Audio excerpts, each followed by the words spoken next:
கர்த்தருக்கு ஸ்தோத்திரம். நான் தினமும் பைபிள் வாசிக்கிறேன். தினமும் வீட்டில் ப்ரேயர் பண்ணுகிறேன். தேவன் என் ஜெபத்தை கேட்கிறார். நான் ஏன் சபைக்கு செல்ல வேண்டும்?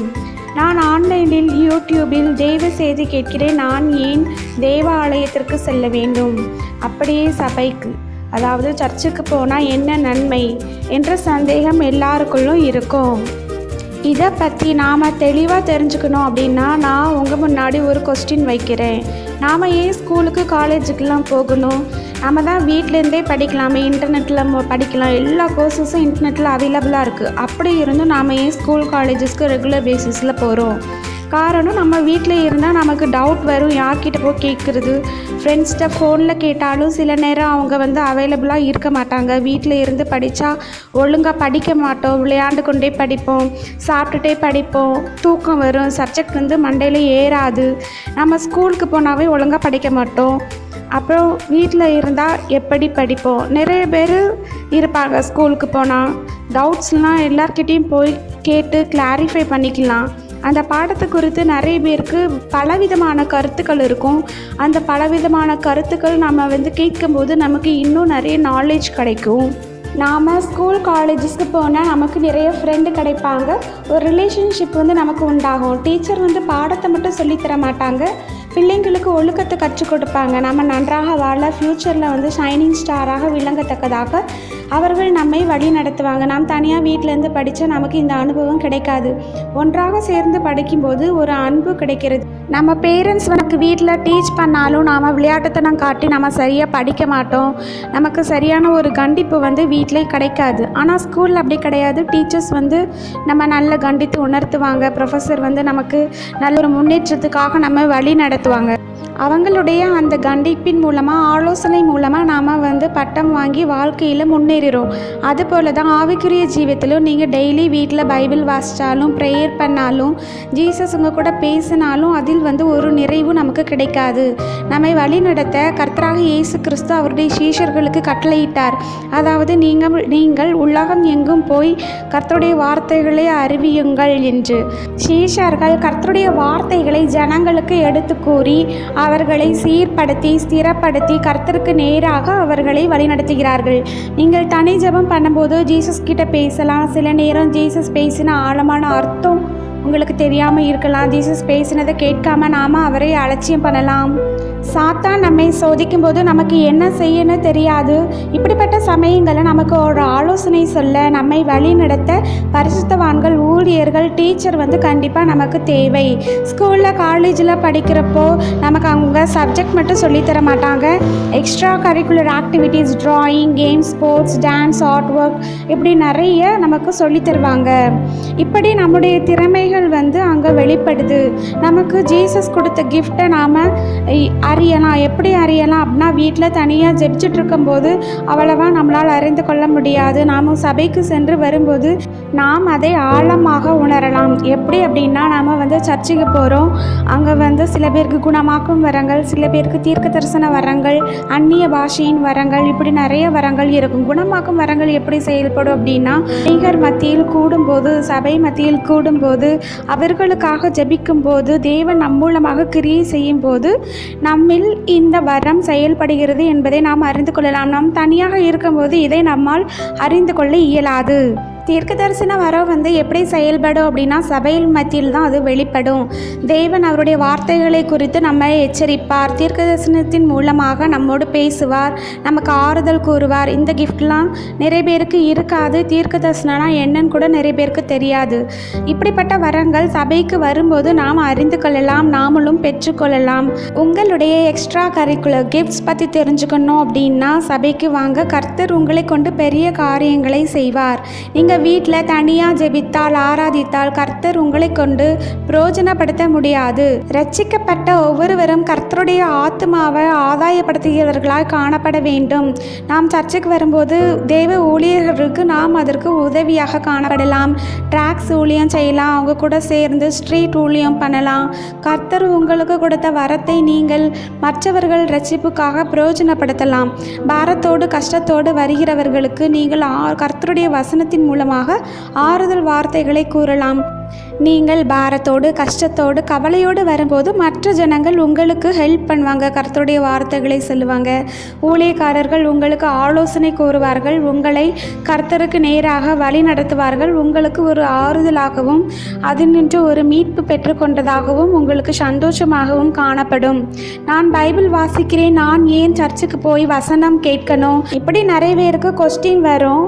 அதாவது வீட்டில் தான் நான் பைபிள் வாசிக்கிறேனே, இது சர்ச்சில் போய் தான் நான் அந்த வசனம் கேட்கணுமா என்ன அப்படின்னு சொல்லி நிறைய பேர் திங்க் பண்ணுவாங்க. ஆனால் நம்ம வீட்டில் நம்ம பைபிள் வாசிக்கிறோம் அப்படின்னா சில பேர் கடமைக்கு என்று வாசிப்பாங்க. வசனம் நாம் தேவனோடு பேசுகிறது. வசனம் தெரிஞ்சாதான் நாம் தேவனோடு பேச முடியும். அதனுடைய ஆழமான அர்த்தங்கள் தெரிஞ்சாதான் நாம் அதன்படி வழி நடக்க முடியும். சிலருக்கு வசனத்தை அர்த்தத்தை விளங்கி கொள்ள இயலாது. அப்படி இருக்க நாம் எப்படி ஸ்பிரிச்சுவல் லைஃப் வாழ முடியும்? கர்த்தருக்கு ஹோலி லைஃப் எப்படி ஜீவிக்க முடியும்? தான் நம்முடைய கர்த்தராக இயேசு கிறிஸ்து நமக்கு ஒரு எக்ஸாம்பிளாக வாழ்ந்து காமிச்சிருக்காங்க. அவர் கர்த்தருடைய வசனத்தை சபையிலே போதித்தார். மத்தேயு 18ஆம் அதிகாரம் 20ஆம் வசனத்தில் 2 பேராவது 3 பேராவது என் நாமத்தினால் எங்கே கூடியிருக்கிறீர்களோ அங்கே அவர்கள் நடுவிலே இருக்கிறேன் என்றார். அதாவது சர்ச்சுங்கிறது ஒரு கூடாரமோ ஒரு பெரிய பில்டிங்கோ இல்லை. ஒரு 4-5 பேர் இல்லாட்டி ஒரு 2 பேர் கூடினா கூட அது கர்த்தருடைய சபையாக எண்ணப்படுகிறது. அவர் நீங்கள் நிறைய ஓமைகளில் நீங்கள் படிச்சிருக்கலாம். மத்தேயு எழுதின சுவிசேஷத்தில் அநேக ஜனங்கள் கூடி வரும்போது கர்த்தர் அந்த இடத்துல கர்த்தருடைய வார்த்தைகளை அவர் பிரசங்கித்தார். நாம் கர்த்தருக்கு என்று ஒன்றாக கூடும்போது அந்த இடம் பரிசுத்தமாக்கப்படுகிறது. நாம் கர்த்தருடைய சபையாக எண்ணப்படுகிறோம். கர்த்தர் சொல்கிறார், நீங்களே தேவனுடைய ஆலயம் என்று. உங்களுக்கு தேவனுடைய மகிமையை காண வேண்டுமா? கர்த்தருடைய தேவ ஆலயத்துக்கு வாருங்கள். சரி, நாங்கள் இப்போ தேவ ஆலயத்துக்கு வந்தாச்சு, அதனால எங்களுக்கு என்ன நன்மை கிடைக்கிறது என்று உங்களுக்கு கேள்வி எழலாம். அதற்கான பதில் இதோ. சபையில் ஆராதனையில் பாடல் பாடி கர்த்தரை ஆராதிக்கிறார்கள். நாம் வீட்டிலும் ஆராதிக்கிறோம். இதில் என்ன டிஃப்ரெண்ட் இருக்குது அப்படின்னா, கூடி தேவனை துதிக்கும் போது சந்தோஷம் உண்டாகிறது. பரலோகத்தில் நாம் தேவனை ஒன்றாக தானே துதிக்கப் போகிறோம். பரலோகத்தின் மாதிரி தான் இந்த சபை. சிலர் சபைக்கு வருகிறவர்கள் கூறுவார்கள், சபைக்கு வந்தால் பரலோகத்தில் இருக்கிறது போல் தோன்றுகிறது என்று. பரலோகத்தின் அனுபவத்தை பெற வேண்டுமா? சபைக்கு வாருங்கள். அதே மாதிரி சர்ச் சர்வீஸில் கர்த்தருடைய நாமத்தை உயர்த்தும்படியாக கர்த்தரை துதித்து அந்நிய பாஷையில் நிரம்பி ஜெபிப்பார்கள். அதனால் நமக்கு என்ன நன்மை கிடைக்கிறது? நாங்கள் வீட்லேயும் அபிஷேகத்தினால அந்நிய பாஷையினால் நிறைந்து ஜெபிக்கிறோம். அதுக்கும் இதுக்கும் என்ன டிஃபரெண்ட் அப்படின்னா, நம்ம வீட்டில் ஜெபிக்கிறோம் உண்மை தான். நம்ம பாவம் செய்தோம் என்றால் நம்முடைய அந்த அந்நிய பாஷையை நாம் இழந்து விடுவோம். அதை புதுப்பிக்க நம்முடைய பாவங்களை நாம் அறிக்கையிட்டு நாம் அந்நிய பாஷையை திரும்பவுமாக கர்த்தரிடத்தில் பெற்றுக்கொள்ள வேண்டும். பாவங்களை நாம் சபைக்கு முன்பாக அறிக்கையிடும்போது தேவன் நமக்கு முழு மன்னிப்பை தருகிறார். நாம் புதிய அந்நிய பாஷையையும் புதிய கிருபையையும் பெற்றுக்கொள்ளலாம். சர்ச் சர்வீஸ்லேயும் சாட்சி சொல்லுவாங்க. நான் வீட்டில் இருக்கும்போதும் தனியாக இருக்கும்போதும் வெளியில் போகும்போதும் நான் நிறைய பேர்கிட்ட என்னுடைய சாட்சி சொல்கிறேன். சர்ச்சில் போய் தான் சாட்சி சொல்லணுமா என்ன அப்படின்னு நீங்கள் கேட்கலாம். இப்போ ஃபார் எக்ஸாம்பிள் நீங்கள் 10th ஸ்டேட் ஃபஸ்ட்டு வாங்கிட்டீங்க அப்படின்னா உங்களை என்ன பண்ணுவாங்க அப்படின்னா, ஒரு பெரிய ப்ரெஸ்லாம் நீங்கள் எப்படி இந்த மாதிரி மார்க் எடுத்தீங்க அப்படின்னு சொல்லி உங்களை சாட்சி சொல்ல வைப்பாங்க. நீங்களும் உங்களுடைய அனுபவத்தை நீங்கள் சொல்லுவீங்க. அது நிறைய பேருக்கு என்ன ஆகும், பிரயோஜனமாக இருக்கும். இப்போ நீங்கள் தனித்தனியாக ஒருத்தட்ட போய் சொல்ல முடியாது.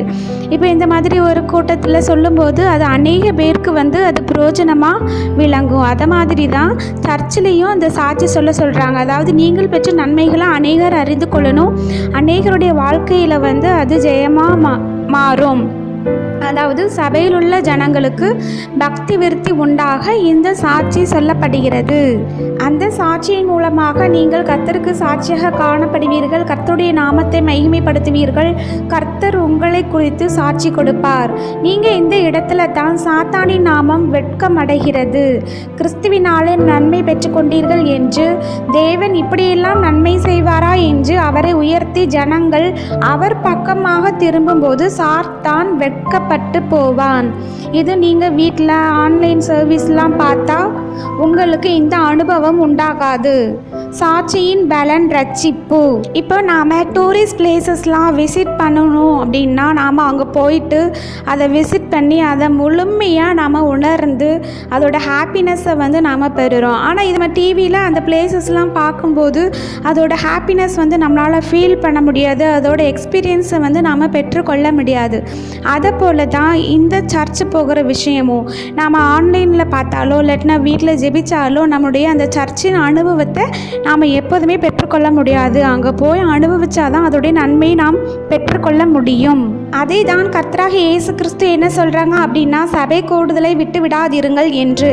வெளிப்படுத்தினல் சுவிசேஷத்தில் தேவனாகிய கர்த்தர் சபைகளுக்கு அநேக இடங்களில் ஆலோசனை கூறுகிறார். கர்த்தர் சொல்லுகிறார் அவருடைய வருகையிலே அவருடைய சபையை அவரிடத்தில் சேர்த்து கொள்ளுவார் என்று. அதனால் நாம் சபை கூடுதலை விட்டுவிடாதபடிக்கு கர்த்தருடைய சபைக்கு செல்ல வேண்டும். கர்த்தருடைய சபை என்பது கர்த்தருடைய மணவாட்டியாக கருதப்படுகிறது. அவருடைய வருகையிலே அவருடைய மணவாட்டியை சேர்த்து கொள்ள அவர் வருகிறார். நம்முடைய பிதா நமக்கு என்று பரலோகத்திலே ஒரு சபையை ஆயத்தப்படுத்தி கொண்டிருக்கிறார். அந்த சபையின் மாதிரி தான் இப்போ இந்த உலகத்திலே நாம் இங்கே சர்ச்சுகளாக நாம் கூடி வருகிறோம், அவரை கூடி ஆராதிக்கிறோம். பரலோகத்திலும் நாம் அவரை கூடி ஆராதிப்போம். இவைகள் எல்லாம் தான் இந்த சர்ச்சோட ஒரு இம்பார்ட்டன்ஸ். தெரிஞ்சிருக்கும் உங்களுக்கு இதோட முக்கியத்துவம். Now you know the importance of going to church. கர்த்தராக இயேசு கிறிஸ்து ஓய்வு நாளை பரிசுத்தமாக்கினார். அதனால நாம் அந்த ஓய்வு நாளை கர்த்தருக்கு என்று கடைபிடிப்போம். ஆக சர்ச்சுக்கு சென்று கர்த்தருடைய நாமத்தை மகிமைப்படுத்தி ஆசீர்வாதங்களை பெற்றுக்கொள்ளுங்கள். உங்களுக்கு இந்த வீடியோ பிடிச்சிருந்தா லைக் பண்ணுங்க. நீங்கள் இதுவரைக்கும் நம்முடைய சேனலை சப்ஸ்கிரைப் பண்ணலை அப்படின்னா சப்ஸ்கிரைப் பண்ணுங்க, சப்போர்ட் பண்ணுங்க. இந்த வீடியோவை ஃப்ரெண்ட்ஸ் கூட ஷேர் பண்ணுங்க. சர்ச்சுக்கு போகிற முக்கியத்துவத்தை அவங்களும் அறிந்து கொள்ளட்டும். அப்புறம் ஹாப்பியாக இருங்க. நாங்கள் போடுற வீடியோ அடுத்தடுத்து நீங்கள் பார்க்கணும் அப்படின்னா பெல் பட்டன் ப்ரெஸ் பண்ணிவிடுங்க. நான் உங்களை இன்னொன்று ஒரு வீடியோவில் வந்து சந்திக்கிறேன். டாடா.